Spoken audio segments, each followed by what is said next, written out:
TMJ stands for temporomandibular joint, and it's just kind of interesting because this is a condition that we commonly misnomer by the name of the anatomy.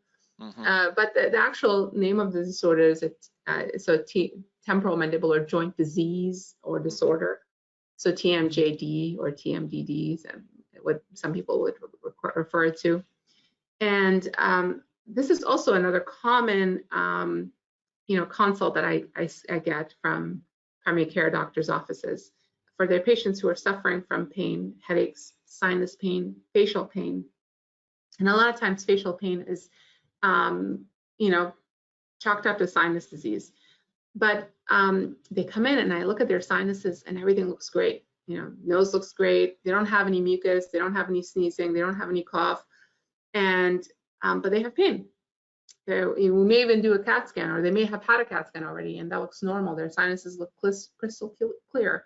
They've been on antibiotics over and over and over again. They've been on sinus medication over and over and over again, nasal steroids, but they still have pain. So, that's when I start thinking about the possibility of TMJD, or temporomandibular joint disease or disorder. And what that is basically inflammation of the temporomandibular joints, which are basically the joint that articulates your jaw to your temporal bone, which is the bone and this part of the bone in the skull. And the TMJ joint is a ball and socket joint. So the ball of your jaw joint sits into the socket, similar to a ball and socket joint. That's your elbow, your knee, your finger. So these areas can any ball and socket joint can get affected by arthritic or changes or inflammation. Any ball and socket joint, the disc can slip. You can get inflammation and fluid formation. The muscles that attach to the area because of the inflammation in that area can get strained and stretched and can become painful. And that could cause facial pain. Around the TMJ, you can have the masseter muscle, which is your cheek muscle here. You can have the temporalis muscle, which is a muscle that kind of sits around the side of the head here. You can have your sternocleidomastoid muscle, which is a muscle from your neck, from the back base of the skull, going down to your clavicle.